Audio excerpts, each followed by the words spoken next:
একটু আগে একটা কথা বলেছিলেন যে ঈদগাহ কিন্তু জটিলতা আছে, সমস্যা আছে। ডান পাশের জায়গাটা মনে হয় নেওয়া হয়েছে, আর বাম পাশের জায়গাটা মনে হয় নেওয়া হয়েছে, আর মাঝের একটা জায়গা সম্পর্কিত একটা জটিলতা রয়েছে। এই মাঝের জায়গাটার দায়িত্ব আমি আপনাদের সহযোগিতায় নিলাম। আপনারা যখন এই জায়গাটাকে আপনারা হচ্ছে যে কোনো ধরনের আপনারা যখন এটা একটা চূড়ান্ত করতে পারবেন, এটাকে ঈদগাহের সাথে সম্পৃক্ত করার জন্য যে ধরনের আর্থিক সহায়তার প্রয়োজন হয় সেই সময় ইনশাআল্লাহ আমি এই বিষয়টা সহযোগিতা করব।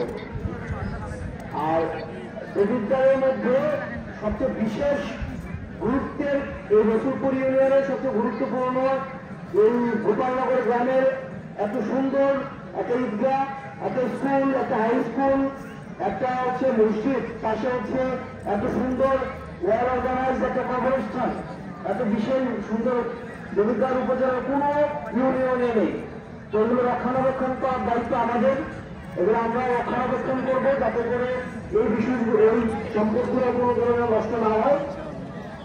আর আমাদের শেষ গন্তব্য আমাদের দেবিদ্বার যে কবরস্থান, ওই কবরস্থানে আমার বাবা জানানোর 10,000 টাকা পাঠিয়েছে। আমি 10,000 টাকা হচ্ছে কবরস্থানে দিয়ে যাচ্ছে। আপনারা আমাদের জন্য দোয়া করবেন, আমার জন্য দোয়া করবেন।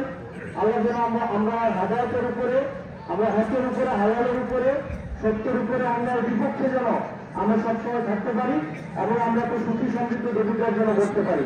আসসালামু আলাইকুম ওয়া রাহমাতুল্লাহি ওয়া বারাকাতুহু। সবাই ছোট ছোট গ্রাম আপনারা আগে খেয়াল করে টাকা সোজা করুন।